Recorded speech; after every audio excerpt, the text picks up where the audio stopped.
ముందుగా ఇక్కడికి రావడానికి కారణం ఎమ్మెల్యేతో అతని కుటుంబ సభ్యులతో కలిసి ఈ గుడిలోని వెండిని నా చేతులతో తీసుకుని బెంగళూరులో వాళ్ళు అప్పగించమన్న చోట అప్పగించి తప్పు చేశాను కాబట్టి శివయ్యని క్షమాపణ కోవడానికి ఇక్కడికి వచ్చాను. ఈ నెల 13వ తేదీ ఎస్పీ కార్యాలయంలో నేను ఫిర్యాదు చేయడం జరిగింది. ఇక్కడ చేసిన ఇతని అవినీతి వెండి పైన కానీ నాకు ప్రాణహాని ఉందని కానీ అతనికి ఎస్పీ గారికి నేను కంప్లైంట్ చేయడం జరిగింది.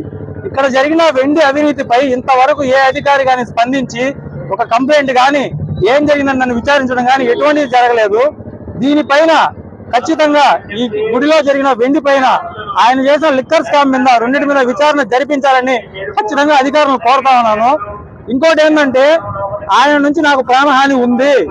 గతంలో నా మిత్రుడు కూడా అదేవిధంగా ఆయన్ని బహిరంగ కాకుండా వ్యక్తిగతంగా విమర్శించడం వల్ల అతని ప్రాణాలు కూడా పోవడం జరిగింది. ఇప్పుడు ఇదే కాకుండా మీకు తొందరలోనే ఒక వారం 10 రోజుల లోపల డీకేటీ భూముల పైన అతను ఎంతెంత తీసుకొని దానిపైన చేశాడనేది కూడా నేను ఇంకొక వారం 10 రోజుల్లో నేను దాన్ని కూడా మీ ముందు బయట పెట్టడానికి సిద్ధంగా ఉన్నాను. వీటన్నిటి వల్ల నాకు ఏదైనా జరిగిందంటే కారణం ఏకైక శత్రువు అది ఎమ్మెల్యే మాత్రమే, అతని కుటుంబ సభ్యులు మాత్రమే. నాకు ఏది జరిగినా సరే నాకేం వ్యక్తిగతంగా ఆత్మహత్యలు చేసుకోవడానికి ఎటువంటి సమస్యలు లేవు. ఆరోగ్యపరంగా నేను బాగానే ఉన్నాను. ఇంకా నాకు నా ప్రాణానికి ఎటువంటి హాని జరిగినా అది దానికి కేవలం ఎమ్మెల్యే మాత్రమే బాధ్యులు, ఎమ్మెల్యే అతని కుటుంబ సభ్యులు మాత్రమే బాధ్యులు అవుతారు. ఆయన పాపం ఇప్పుడు బండింది. శివయ్య గుళ్ళో ఆయన చేసిన అక్రమాలకి ఇన్ని రోజులు చూసి ఇప్పుడు శివయ్య ఆయన పాపం బండించాడు కాబట్టి నేను బయట రావడం జరిగింది. గుడిలో సామానండి, వెండి పూజకు ఉపయోగించే సామాన్లు గుడిలోని వెండికి ఇప్పుడు దాని మీద ఆడిట్ జరిపించండి.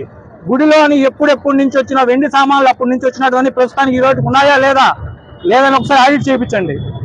నేను బెంగళూరులో భారతి అనే ఆమెకి దాన్ని చేర్చడం జరిగింది.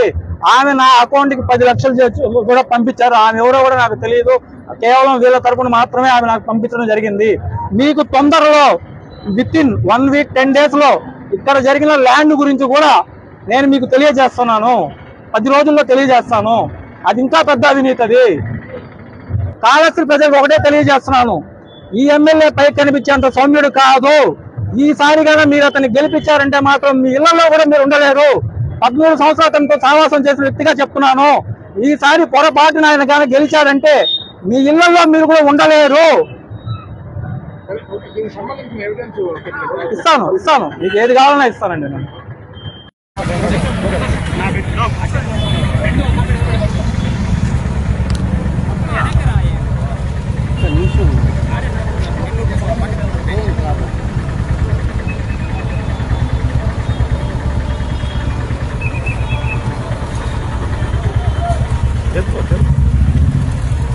జరుగు